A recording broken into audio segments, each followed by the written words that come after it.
with Humanities Montana, who has just been fantastic about sponsoring events like this around the state. Recently, Humanities Montana has also sponsored community conversations around the state, which have been, I think, really successful and interesting programs, have been very well attended. I've spoken at a few of them. But the writing project is something that's near and dear to my heart. I did writer residencies in San Francisco and Seattle years ago, and I think they're a pretty wonderful way to get a new perspective on a community and also give a writer a chance to write and research something new. So this year, as Christine mentioned, we just felt that with all this going on, it was a fine time to perhaps both sponsor some journalists in these activities and also to bring in journalists to our community. I first met Bill Lambrecht in 1999 at the Investigative Reporters and Editors Conference. We were introduced by the late Andy Schneider, who was then my partner on investigations at the Seattle PI, and who would later that year break the Libby, Montana asbestos story. When he introduced me to Bill, Andy, who was a fairly irascible fellow, he simply said, "Damn good reporter." And that was a typical Schneider understatement. By that time, Bill was already deep into research on Monsanto and the brand new topic of genetically modified food. And I would see him in Seattle a few months later when we were both engaged in covering a peaceful little meeting of the World Trade Organization. I think the first day of the meeting we had 500 arrests on the street, and the second day 600. The riot actually achieved its purpose of preventing the WTO meetings from taking place, and its larger purpose of bringing the world's attention to issues of globalism and multinational corporations and the like, which of course touched on things like genetically modified food.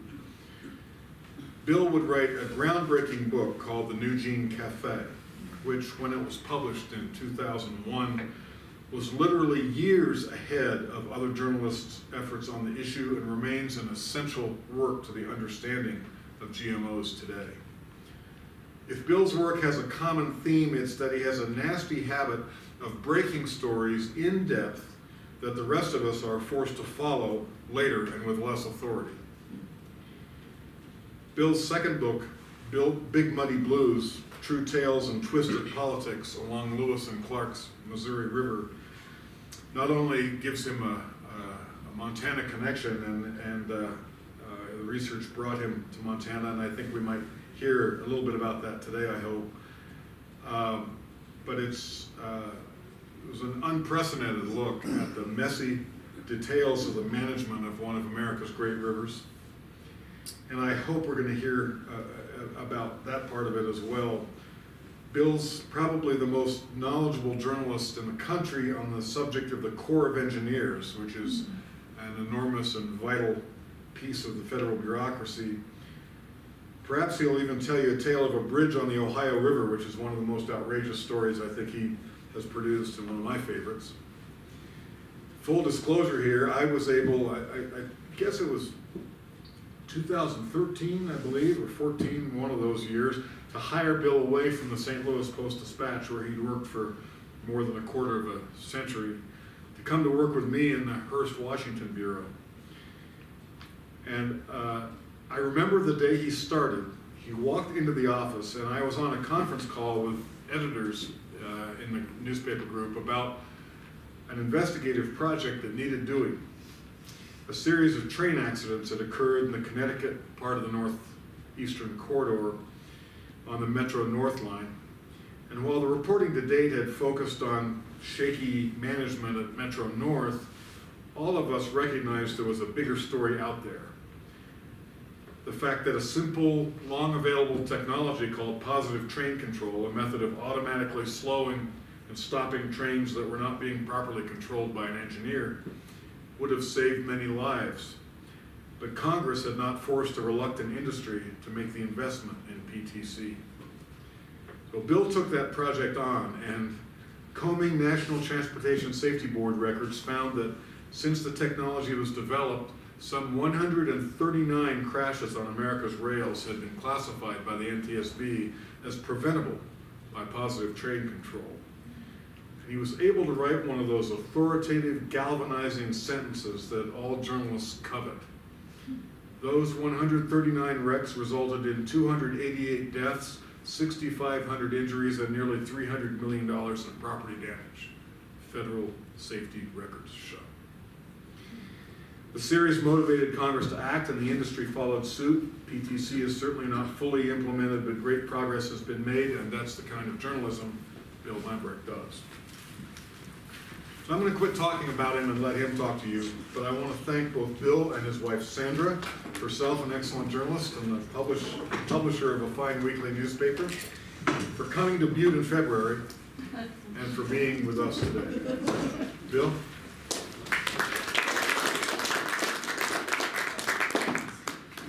Thanks so much, David. It was a great pleasure to work with this gentleman in Washington, D.C., and you're lucky to have him in Montana, because he did fine work managing us in Washington and digging on his own on asbestos and quite a number of other stories. And I'm still fond of the many books that he's written. I hope that you can find them around here. I am happy to be in Montana, away from Washington, in between shutdowns. I always wonder what people outside of Washington, D.C. think about what's going on in the nation's capital. One shutdown behind us, another one looming. One of my favorite, they all run together now. The shutdowns are not even, they're barely news anymore. I mean, is the government open? Is it closed? I remember a few years ago, this wasn't the Newt Gingrich shutdown. I think this was the Ted Cruz shutdown. The Ted Cruz shutdown. My office was on Capitol Hill in this little park, Stanton Park, and there was a kiddie playground in there with a wrought iron fence about this tall, and draped over there was a giant padlock and chain on the gate, which said, this facility is closed because of a lapse in government funding. And there are these little kids, they're toddlers, they're being held by their mothers. No, I can't take you in there, and they're crying. And this was a classic. This was the Ted Cruz shutdown. I've been a reporter in Washington, as David said, for some 30 years. I'm still learning my way around that city. And if anyone has any questions about what's going on right now, I guess you can ask me. But I'm trying to tune a lot of it out, because it's not very good mental health. I believe that there's something happening tonight. Is that right? That I'm sure you'll all have your popcorn and be tuned into. It's the State of the Union, as a matter of fact. I'm also fairly plugged into the 2020 presidential campaign, which you may have heard about. It's already started. I've been in Iowa already. I was in Iowa 2 weeks ago. I've been in Texas, which I think you'll have 2 candidates running this year from Texas. But I don't know whether you'll be able to keep track. I think there'll probably be 24 or so, maybe only 20. It'll be the biggest since the Seven Dwarfs in 1988. And then I think when Representative Pat Schroeder of Colorado got in, they called her Snow White in the Seven Dwarfs. But I do a lot of politics. What I prefer doing is investigative reporting. My last focus this past year has been on what I call the toxic wounds of war, in which I've been working with a lot of veterans across the country who are ill, some of them quite ill from all the chemicals in modern warfare, the herbicides, the oil fires, the the other emissions from the Gulf War illnesses, the damages to tens of thousands of soldiers and Marines from the burn pits in Afghanistan and Iraq. I just had a story in that yesterday. It was about burn pits. I had one last week on finally, a half century later, where a court has decided to give the benefits to the shipboard sailors in Vietnam. Now, Vietnam was before you were born, before a lot of you were born, and we're just now coming to grips with these toxic wounds of war. But what has linked me to Montana? What is besides having close friends here like David and hoping to live here one day? I've let that be known because. When do you want to start? I think you Want just to buy have. my house? You want to buy your house? Okay. I think you have it all going here in Montana. But I did this long project, this newspaper story, focusing on the Missouri River. I did dozens of newspaper stories. I think the Missouri, your Missouri River is America's. I mean, you started here, not far away in Three Forks, thereabouts. I think it's America's most significant river. Historically, it's the longest river. Anyway, I had all these newspaper stories.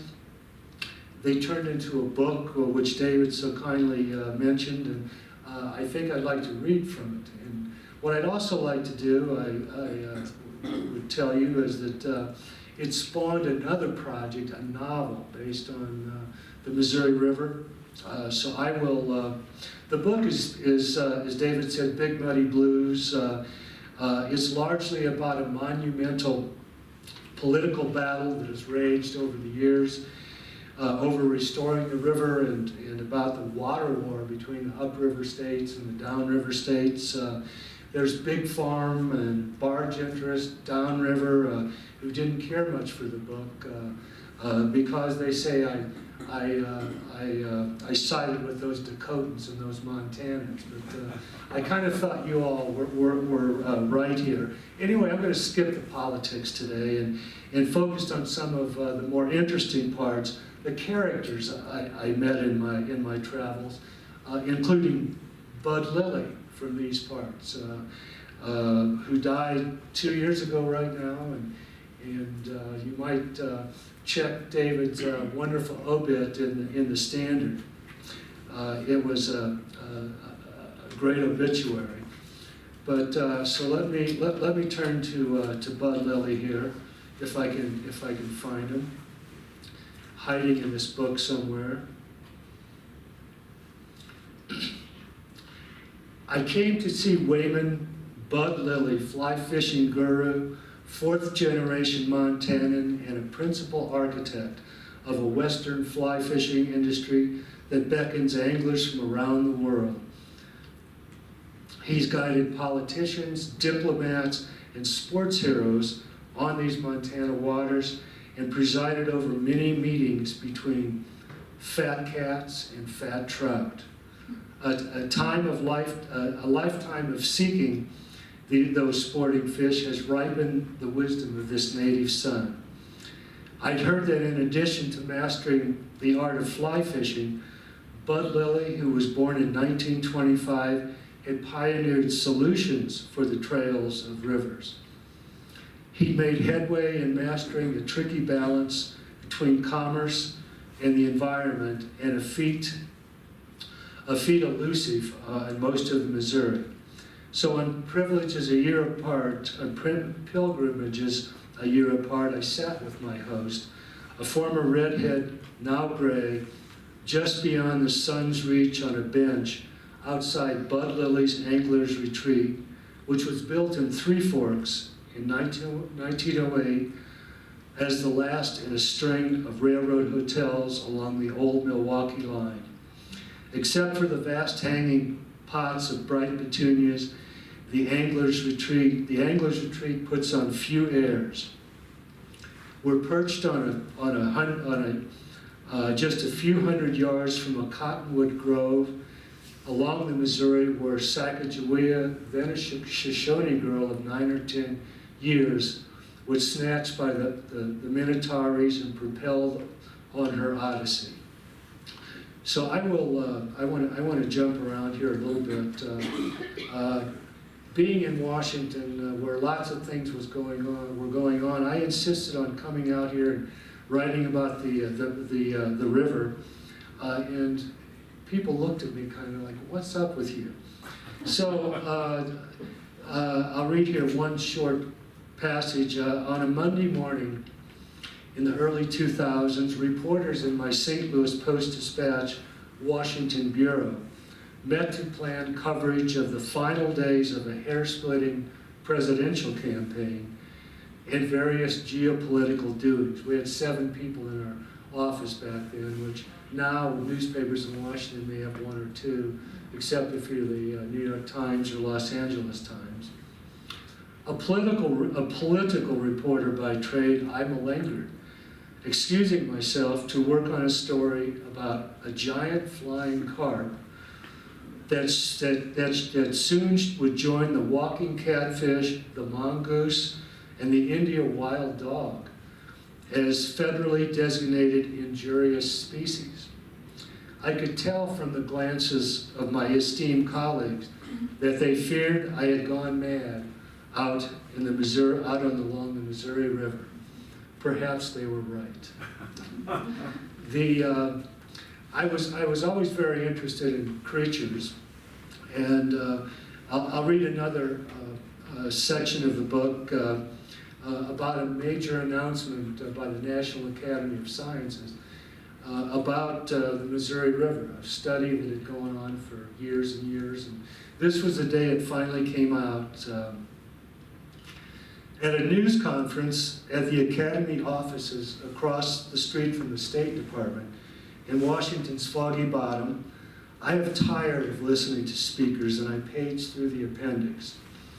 82 species of fish, plants, reptiles, birds, mammals, insects, and mussels along the Missouri River are now rare, threatened, or endangered. Of 67 native fish species, 51 are now rare. I run through lists to see if I recognize any of the species extinct or headed that way. 2 of the plants, small white lady's slipper and spring lady's tresses, recall to me the days of cultured St. Louis women heading upriver on steamboats for adventure, perhaps of the scandalous variety. I struggle to picture the rare Dakota skipper butterfly and the tawny crescent butterfly. Then there's the 6-banded longhorned beetle, surely a well-armed little fellow ready to stand and fight, unlike its timid cousin, the American burying beetle. Seeing the yellow mud turtle, I wonder which was yellow, the mud or the turtle. I'm not certain what business the Texas horned lizard had so far north to begin with. And truth be told, I may be glad that the alligator snapping turtles aren't quite as prolific as they once were. But fish are close to my heart. I long to meet just one paddlefish and to see if the black-nosed shiner and the flathead chub live up to their names. I can imagine the moon eye and know immediately that the high-finned carp sucker is a lowlife on the Missouri. But I have not a clue as to the appearance of the northern red-bellied dace, nor can I figure out whether the brassy minnow got its name from its color or the impudence of its movement. For a fish we may never see again, the ghost shiner is named just fine. I wrote a lot about Native Americans when I was out here, and I just finished writing some more. There was a character I heard about named Blackbird, Chief Blackbird, in Omaha, from the Omaha tribe. I have a little section here about him, Blackbird, who died in 1800, built the Omahas into the power of the Eastern Plains.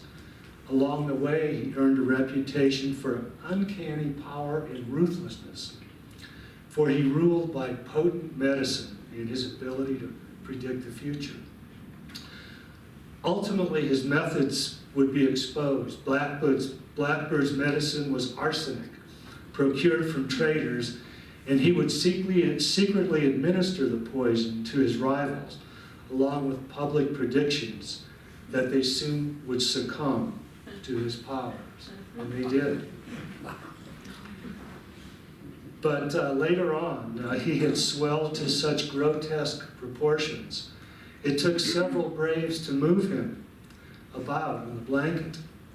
Legend has it that his body was clothed in headdress and battle buckskin and draped with a collection of scalps.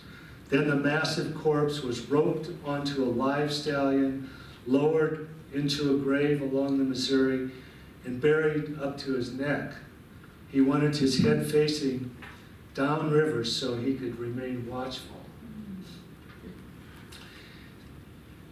But the Blackbird tale was not what I had thought when I went to the Omaha tribe along the river. I had come to see the damage that the Missouri, what the Army Corps of Engineers had done to the Missouri River then. And what they'd done is they turned it into basically a ditch. It's a north-south running, fairly narrow bit of water. And it's fairly useless to the people who live along its banks. I was talking to one of the tribal elders, and he says about the only recreation we get from the river is sitting along that bank and watching the barges go by. And there aren't many of them. But the ancestral home was, the ancestral river is not all the Omahas have lost to the followers of Lewis and Clark. In a last twist to the Blackbird saga, George Catlin, the portraitist, traveler, and ally of tribes, visited Blackbird's grave in 1832. An early souvenir hunter, he dug around, found Blackbird's skull, and he returned it east with his possessions. So I wanted to talk to this tribal elder about what had happened to the river, but he was much more interested 175 years later in the fate of Blackbird's remains. He said to me, "We've been looking for that skull for a long, long time. You say you're from Washington? If you could go get it for us, we'd be much appreciative." Well, back in Washington, I was dead-ended at the Smithsonian despite 11 or 12 tries. I finally reached someone who said, "We have 125 million items in our collection." But I said, "Could you take a look around?" Like the Omahas, I never heard back. But, and this is why I'm happy that I'm here today, what Blackbird provided me was the muse for a novel that I've just finished, which centers on the search for his remains and the mystery of George Catlin's demise. Catlin lived out his tragic life. He spent his last days in a small room in the brand new Smithsonian Castle in Washington, D.C.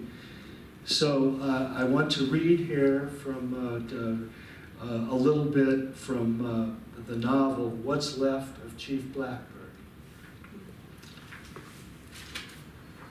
And the protagonist here is a journalist, wouldn't you know, named Albert. And I've done a lot of research, but Catlin's goal, what consumed him after leaving the Missouri River, was showing the world his gallery of inspired work and paintings. He understood that what he had painted was swiftly disappearing, that he had been witness to genocide. As a boy in Pennsylvania, he'd seen the last Indians driven off, hunted for sport. Westward the killing spread like blood running on the map. There was hatred in the land, abetted by pandering politicians like Andrew Jackson. By the time Catlin had returned east, Forebears, the great chief he'd painted in what is now North Dakota, had succumbed to smallpox, along with all but a skeleton of the Mandan tribes, the people who had rescued Lewis and Clark just 3 decades prior, that first winter of their expedition, when the Corps of Discovery seemed certain to perish. Catlin hauled his gallery, his paintings across the land, and he also had 2 grizzly bears with him at one point. And he had a number of native performers, but he hauled his gallery across the land with urgency little understood by Easterners, who, more likely than not, thought they had bought tickets to an evening of tales of brave pioneers vanquishing savages.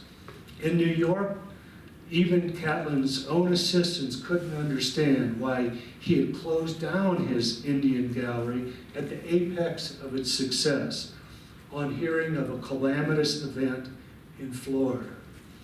Finally, the Army had captured Osceola, the great Seminole leader, thereby squelching Indian resistance for good in the Southeast. Catlin understood, knew without question, what he had to do at this moment in his life, with this tragedy unfolding, was to paint Osceola. He was right. Before he had returned to New York, cradling his painting of Osceola, the old man's eyes squinting in pain, but his lips pursed defiantly. The chief was dead. There's another section in this book about the reporter, a not too swift fellow who's trying to carry out the wishes of the tribal elder, just like I tried futilely to carry out the wishes of the tribal elder. He's in the Renwick Gallery for this scene, a Smithsonian building that overlooked, that was just outside my window for 15 years or so, when my address was 1701 Pennsylvania Avenue. Lifting his head, Albert faced a kaleidoscope of faces almost to the ceiling, illuminated by sunlight radiating through windows hung with purple and gold drapery. Right here, in front of him, danced the ancestors with whom the tribe sought reunion. Chiefs and mere braves who Catlin had met along the Missouri River, all were assembled here. The all-stars of Catlin's art, swathed in blankets, beads, and feathers, buffalo robes in a Great Plains 19th century yearbook. On the north wall, the imposing mountain of rocks.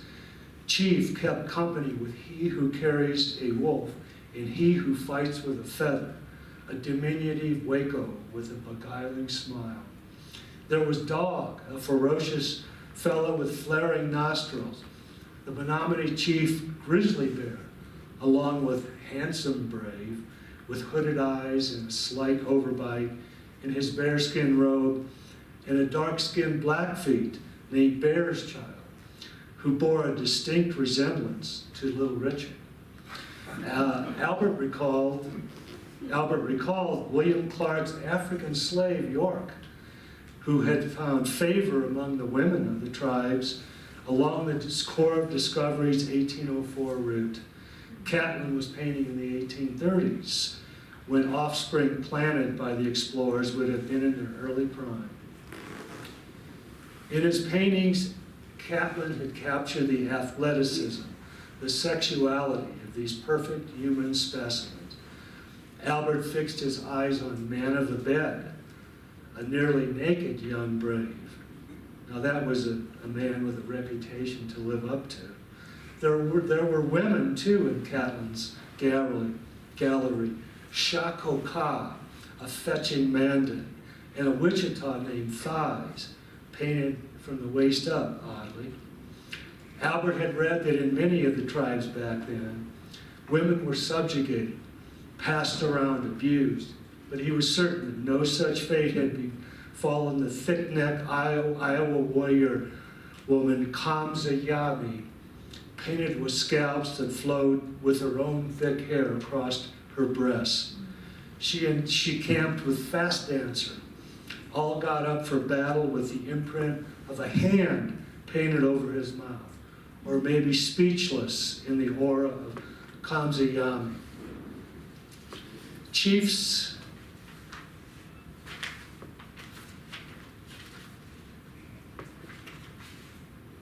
So I think we'll end with Kamsa Yami. I could go on with lots of what my protagonist found in this novel, which I hope gets published in the not too distant future.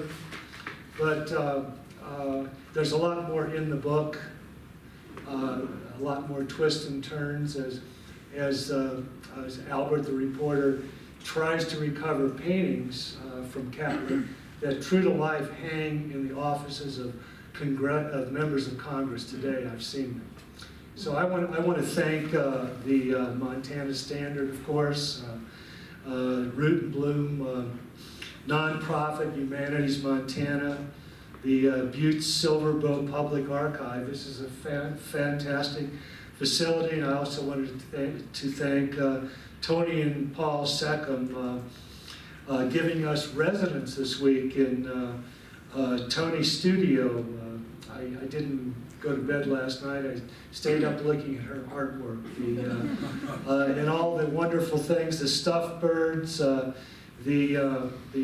polystyrene trays made into fetching objects of art. And so thank you all for having me. And if anyone wants to ask questions about what you might watch in rapt attention on your television tonight, or what may or may not be happening in the next shutdown, I'm here. So thank you very much. I have a quick question. Yeah. So you've reported on Monsanto in the past and some of the issues with their seed and with Roundup.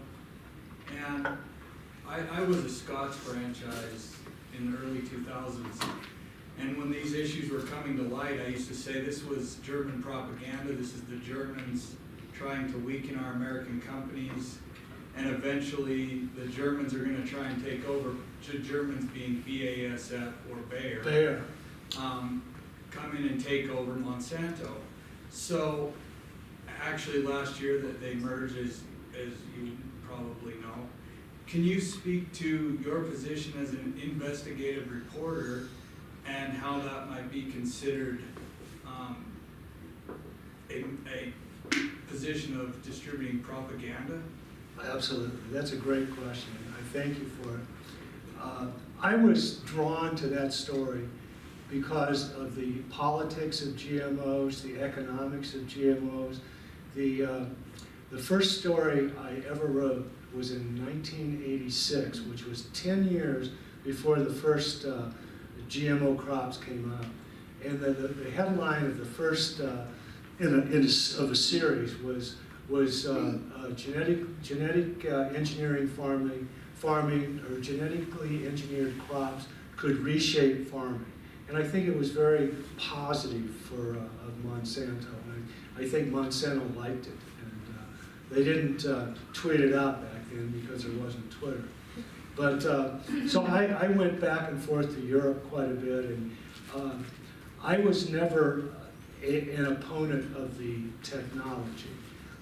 I thought the technology would have could have great rewards, and that the rewards needed to be shared with lots of other people and countries, and not just used for herbicide tolerance and insect resistance. There were all kinds of applications that seemed to me very hopeful. There was a lot of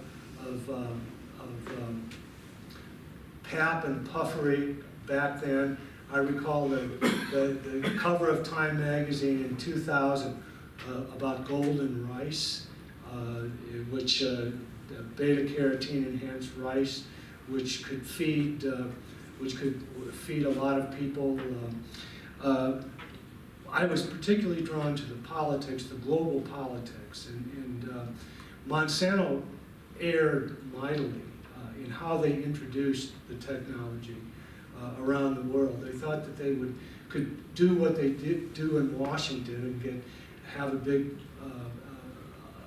high-paid lobby and not really worry about public receptance or receptivity, and not worry about environmentalists and others. Fast forward a little bit, I do think that there is a legacy of the heavy use of Roundup over the years, and you probably understand this better than I do, with a lot of reliance these days on some of the chemicals like dicamba and 2,4-D that we thought we were done with because Roundup really has lost its effectiveness. Now, to your question, I don't ever really recall hearing the prospect of Bayer taking over Monsanto or any hostile takeover, which I guess it was, wasn't it not? Well, my reference is that you as an investigative reporter and all investigative reporters sometimes, and I think you mean based in St. Louis, which is where Monsanto's headquarters is, what I was referencing is, do you think your work, indirectly or directly, could have been considered propaganda in the fact that it weakened an American company's position at home in our own country? You just said it. Right. With the power that they had lobbying in DC, and because of that, now all of our American company profits from that company are going to Germany. Well, and they're still using the products today. I think that Monsanto weakened its own position by its ineptitude and its stubbornness in the way that they brought the technology to the world, the political part of that. And I think that for reporters like myself and others who focused on the political errors that they made, I think that's our job, as opposed to, I look at the word propaganda sort of in the traditional sense of the word used by a nation state, and I don't think that at all that's what we did. I think that we were telling the story of a global backlash when a company, be it in the United States or in Germany, brought a technology that was not just about farming, but it was about food and what people eat.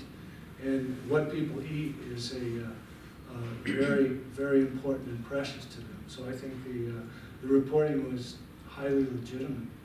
So even though you're saying the reporting was legitimate, the products that you were reporting on are still available on the market today.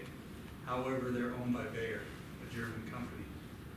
So you, in essence, what I'm saying is that your work did nothing to resolve the issue of the products being bad. What your work did is weaken an American company. Well, I think that I understand where you're coming from, but you look at Budweiser, which was in St. Louis, and now it's owned by a Dutch company, if I'm not mistaken, and the entire trend of globalization in recent years has spelled the demise of many American companies, and I don't think it's that much different with Monsanto. But your question's a good one. I made my point, I think, or I asked the question I want to It's a good question. Yes? Could you speak to the attack on the American free press by the new phenomenon of fake news? Well, we hear that that phrase quite often.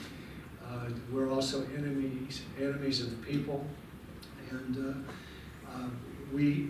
I think the number of the false or misleading statements by this president through February 3rd was 8,459, according to this was the Washington Post fact checker Glenn Kessler, who's kind of become the record keeper here.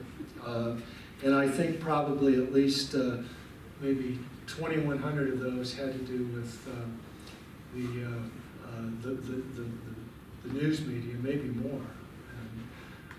And, it's certainly just like I think with some of the substantive issues of the day, like immigration. It's a way to appeal to maybe a 30% or 20-some% of the electorate, which might be considered this president's base. And we're accustomed to it. We have thick skin, and we'll probably we'll hear about some of that tonight in the State of the Union. But I disagree, if that's what you were asking. Well, Yes. if that is the case, then ultimately, how do we solve all of the problems that we have? I mean, we have a decade until the climate is gonna implode, and the United States Senate has to appeal to its base so they can get reelected. So how do we, I mean, this is an easy question. Did you say it easy or it's not When you easy? live there, you know the answer, so tell me the answer. How are we gonna solve this problem? Because there's 38% of the country watching Fox News, and they have no clue what's happening in the real world, zero. So it seems to me it's gonna take ultimately a catastrophic event to make people open their eyes and say, we need to act on many different issues. Well, or perhaps an unremitting string of smaller events too. Out where I live in Maryland on the Chesapeake Bay, we have people growing bananas now. Yeah. And we have disappearing islands in Chesapeake Bay. There's a big island called Tangier Island, where, and you may have seen some of the news. Well, the mayor of Tangier is the biggest Donald Trump supporter. Well, that's it. In the world. He is. So what do you do? So what do you do? This is an island with 854 people. It's fast disappearing. Most of the people on this island will have to be relocated at someplace. There are some small communities we live on the western shore. On the eastern shore, there are some small communities in marshy lands that are fast being uninhabited these days. And all the news coverage down at Tangier Island, as you know, focuses on this strong Donald Trump support down there, of the support from... They believe that he is going to change the climate back to the way it was. Well, I don't... They do. Well, that may be the case, and there's a lot of presidential authority, and I'm not sure he has that one. No. So what do? I think that what you do is that it's incumbent upon us in journalism, for instance, we play only a small role, but to first of all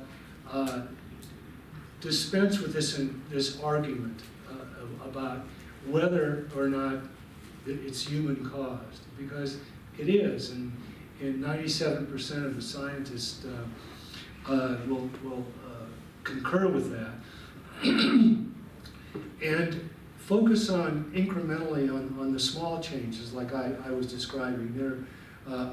Out where I live, there's a lot of changes in farming in the Midwest that we're already starting to see.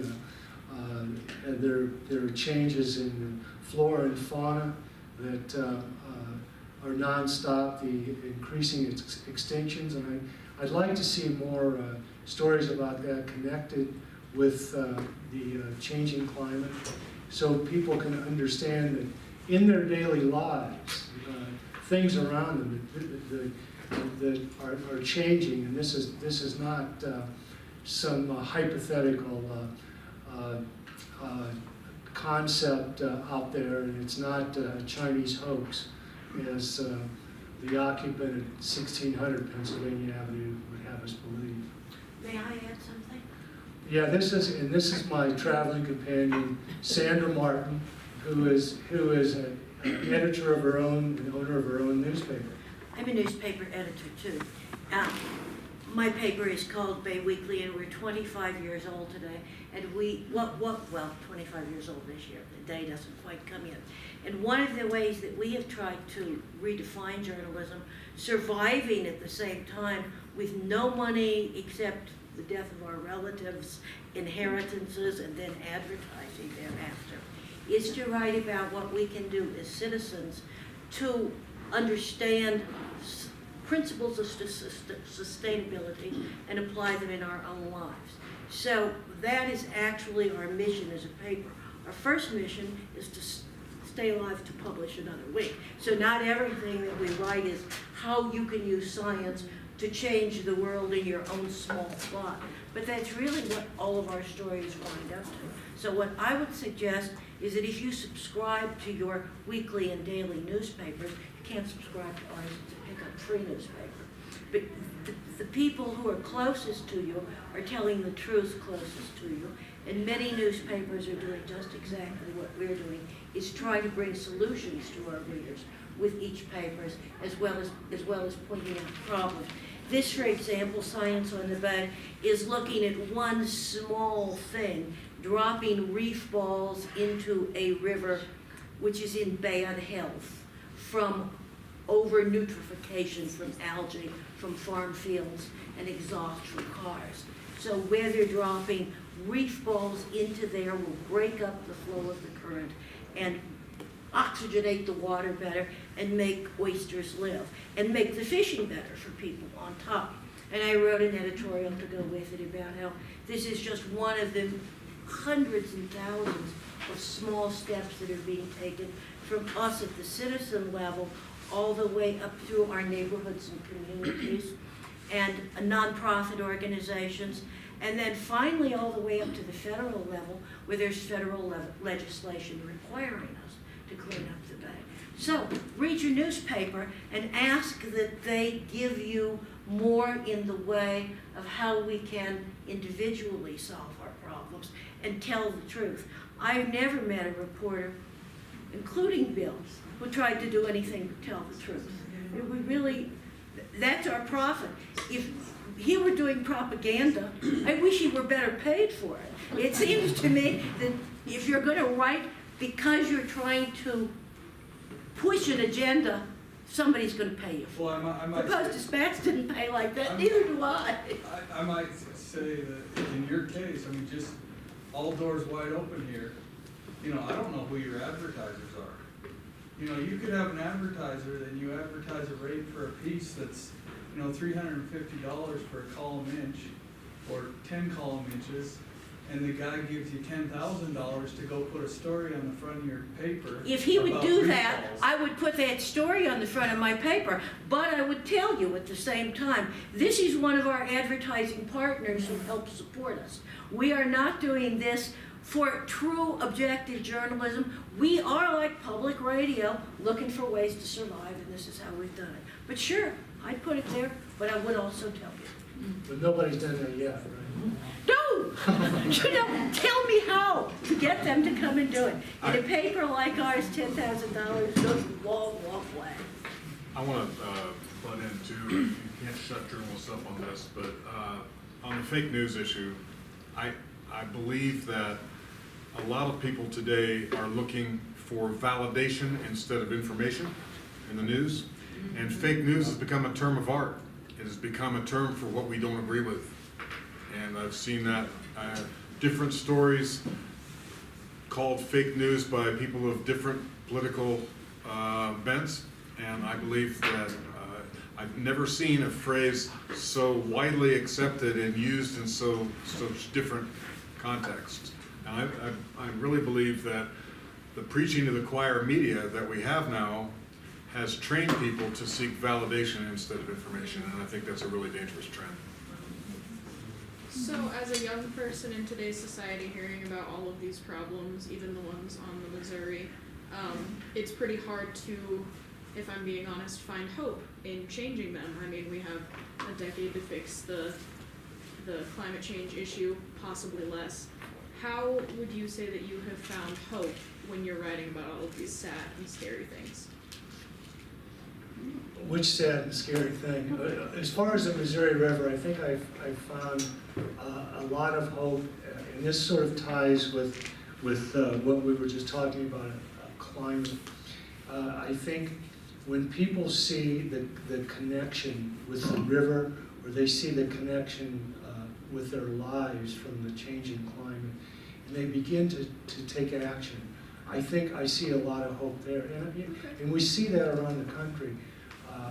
Up and down the Missouri River, and we see it. Sandra sees it in her local newspaper as people begin to think about things like what to do with polystyrene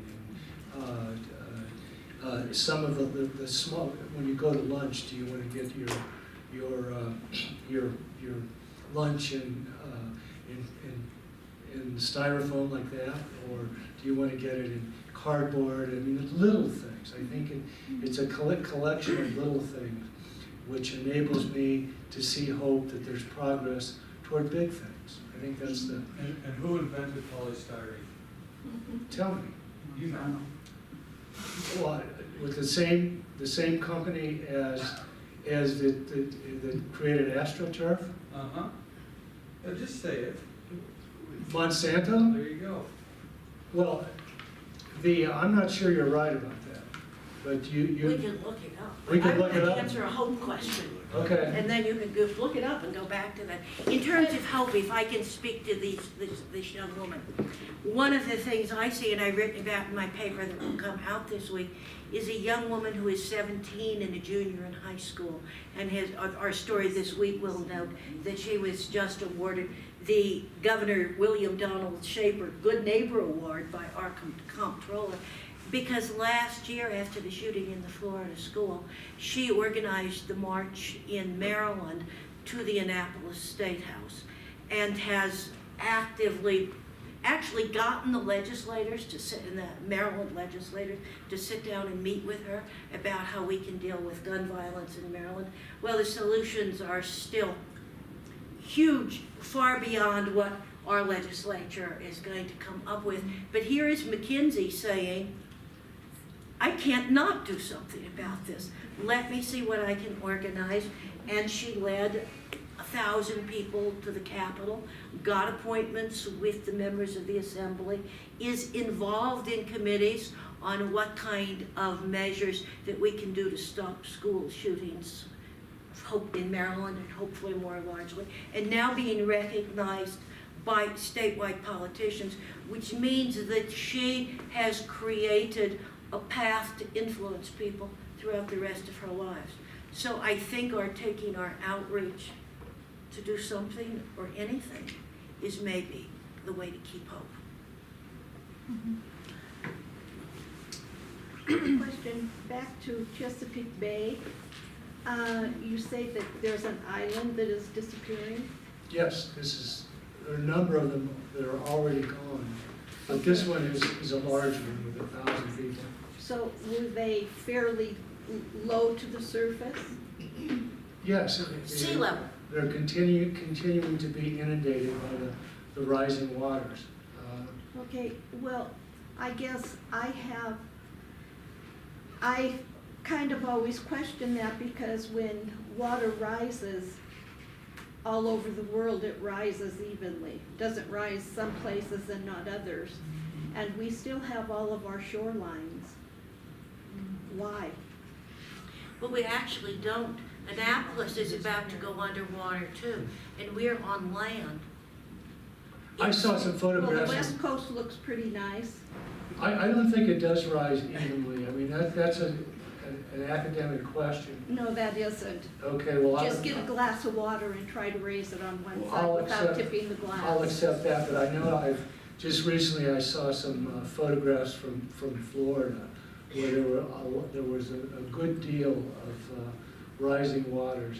I know that Louisiana coast is that way. They lose miles of land every year. Yeah.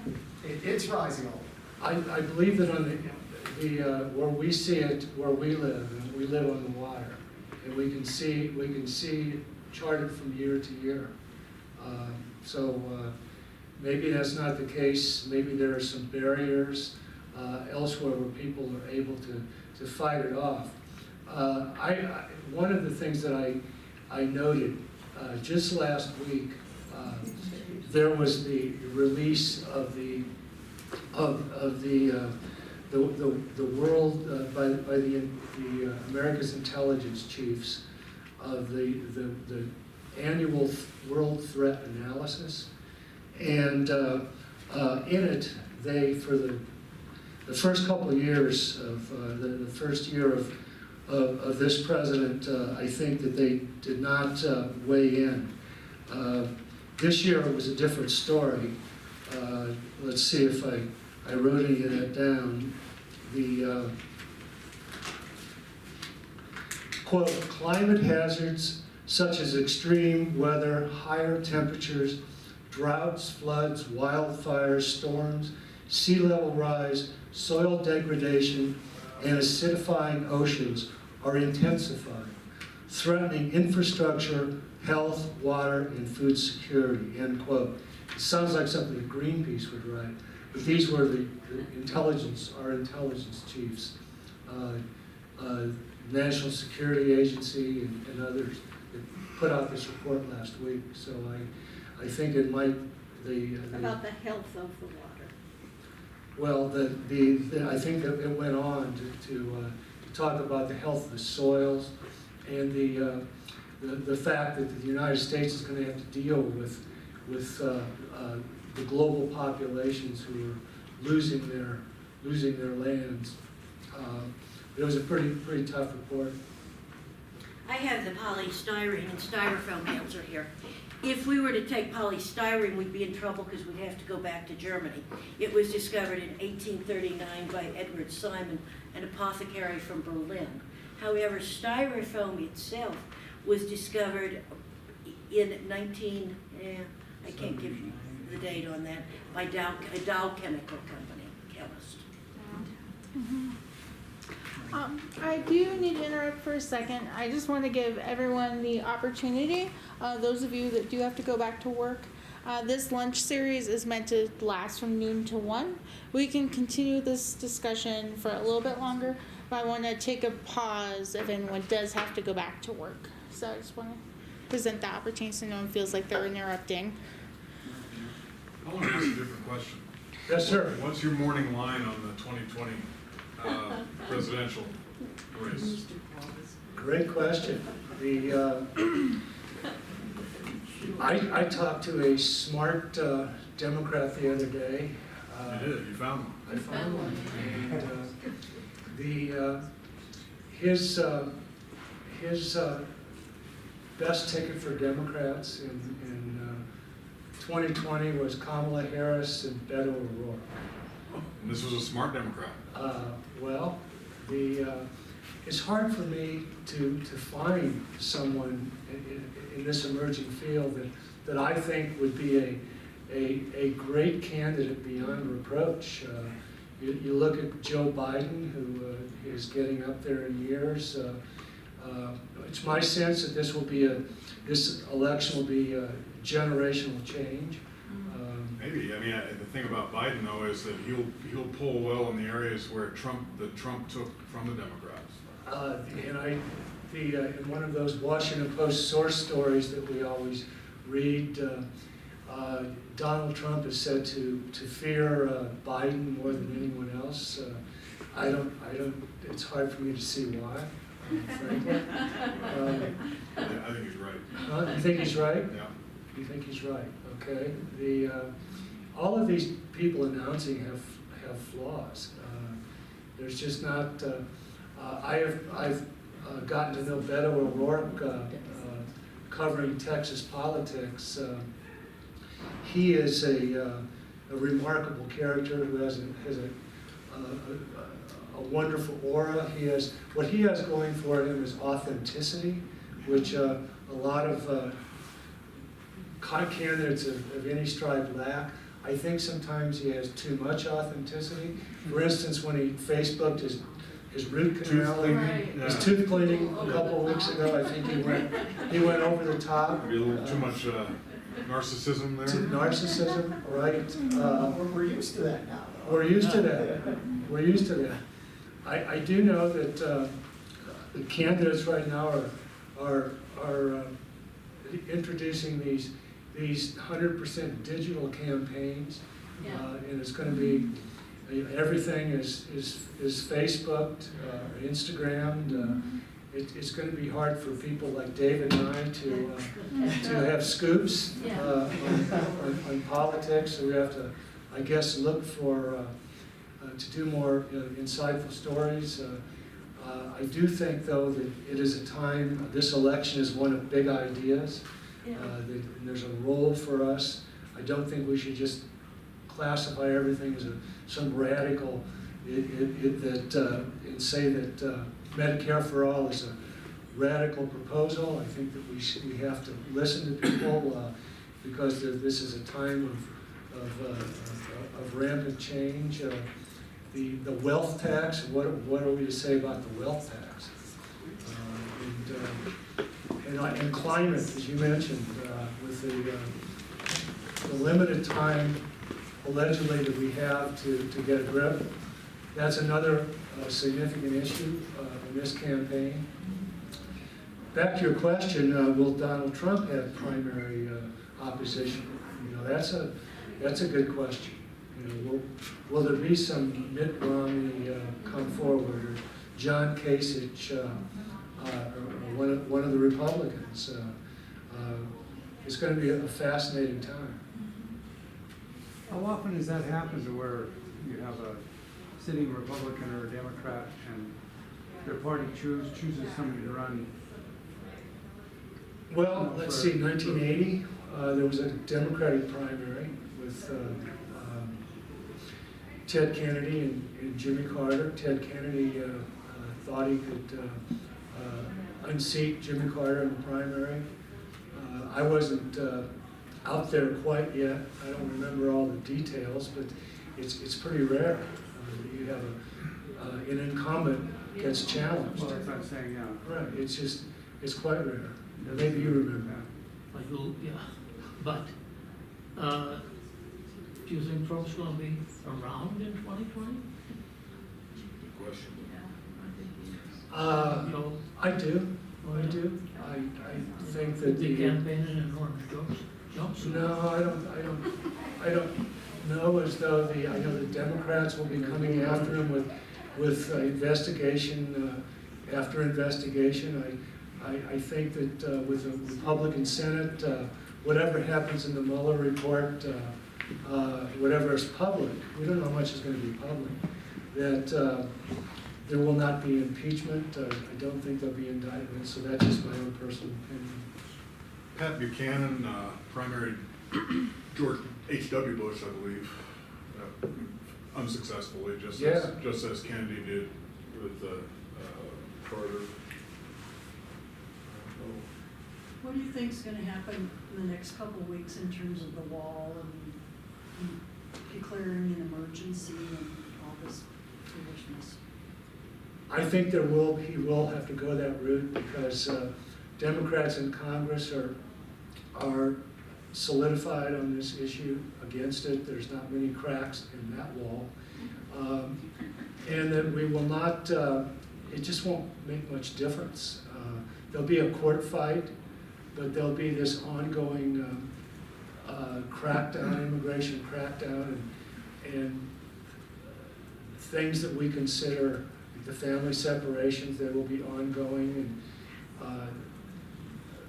And it's interesting, many of these issues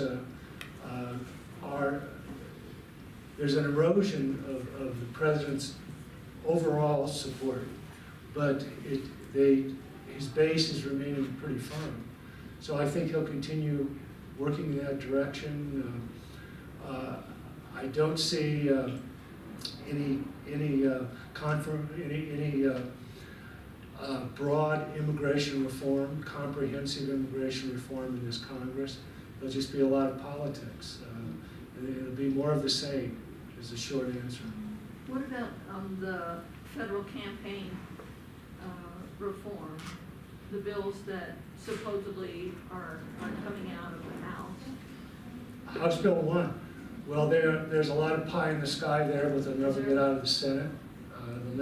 60 votes is what it takes to get out of the Senate, so not much nothing will happen. I'd say that. Certainly nothing by 2020. Right, and that's kind of the frame of reference, whether he'll be around in 2020, and I think he will be. I know you've done writing about honor killings in Yemen and have a sense of the women's issues around the world. What do you think about the Women's March and the influence it's having? Obviously, the number of candidates who ran in the by-election and were successful. What's your take on the possibility of the Equal Rights Amendment coming forward? Well, I covered the Women's March that day, and there were certainly a lot of developments after that in terms of women candidates, and we saw, I think, what the Women's March led to on the November election. We have now over 100 women in the U.S. House. There were districts around the country. I know in Texas, I pay close attention to Texas. We had 2 congressional districts in Texas, which is really another country, right, in terms of the way of worldview. 2 congressional districts flipped because essentially of suburban women. Texas sent 2 Latinas to Congress for the first time. So there were. I think that this is a continuum, and we will see more women elected to office. And my own view is that that's a good idea, frankly. Now, as far as the ERA, I was a reporter in Illinois for the ERA wars back in the 70s. I just looked at some of those stories the other day. I do think we'll ultimately get there. I don't know as though I think it in many ways it's symbolic these days that it's been overtaken by a number of other pieces of legislation, equal pay and such.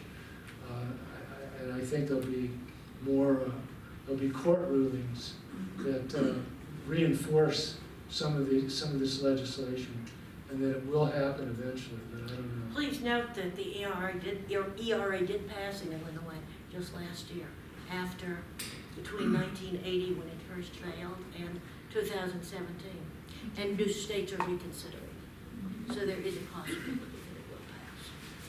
First time. Yeah. All those years too. So I do think that we do have to kind of wrap things up just to give people an opportunity to get back to work. However, I do want to thank you all for coming. We do have 2 additional events with Bill this week, so if you have some questions that you still want to ask, If you'd like someone to come along with you that might have questions. We can continue these sorts of discussions in 2 places this week. We'll be meeting at Orofino Coffee here on Park Street at 2 p.m. on Thursday. It'll be a more casual, it won't be of this sort of format. It'll be more of like a meet and greet, a little more informal. And then we'll also have an event this Saturday at 7 p.m. at the Clark Chateau. We'll be meeting on the 2nd floor of the chateau, so it will be accessible to the public. Instead of the ballroom, there won't be as many stairs, so if you need to come in through the side door, you can. But otherwise, the front door will be open, and we'll have like refreshments at that as well. So I would really like to invite you all to those 2 events this week also. Do you know if the coffee beans have been treated with any products that they Well, it's a local company. Orofino Coffee gets their coffee beans from Billings, from a roaster there. But after that, coffee beans don't grow in Montana, so I can't say. Thank you very